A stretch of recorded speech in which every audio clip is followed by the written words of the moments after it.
নুযীকান্নাহুম মিনাল আযাবিল আদনা দুনাল আযাবিল আকবারি লাআল্লাহুম ইয়ারজিউন।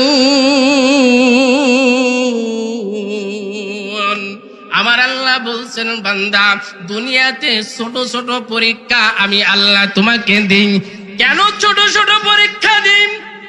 পরলৌকিক জিন্দেগিতে আমি আল্লাহ তোমাকে বুঝাইতে চাই রে বাবা, দুনিয়াতে এক ফোঁটা সুখের জন্য তুমি কতই না কষ্ট করো।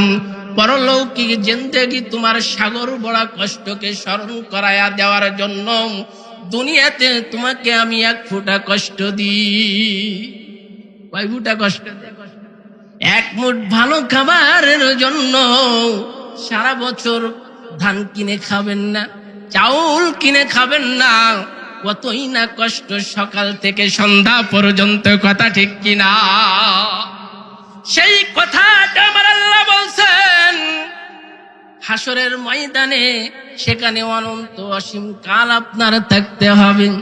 ওই সাগর ভরা কষ্ট পরলৌকিক জিন্দেগিতে রে বাবা আপনি আল্লাহর দরবারে কেমনে দাঁড়াইবেন? কবর, মান রব্বুকা মান রব্বুকা, নামাজ তো পড়েন নাই। আমার আল্লাহ বলবেন আপনাকে যখন কবরে রেখে আসা হবে, তিনটা সওয়াল জবাব আপনার দেওয়া লাগবে। তা না দিলে কবরের ঘাটি আপনি মুক্তি পাইবেন নাকি? ও বাবা, কবরের ঘাটি আপনি মুক্তি পাইবেন না। কাফন আমার আফন, কবর আমার ঘাটি, ওই কবরে যেতে হবে, থাকবে না কেউ সাথী।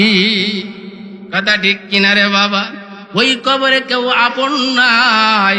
আল কবরু রাউজাতুম মিন রিয়াজিল জান্নাহ, আল হুফরাতুম মিন হুফারিন নার। হাবিবে কিবরিয়াম মুহাম্মদুর রাসূলুল্লাহ সাল্লাল্লাহু আলাইহি ওয়াসাল্লাম বলছেন, কবর না হয় জান্নাতের একটা গর্ত, না হয় জাহান্নামের হচ্ছে একটা ইন্ধন, নাই জান্নাত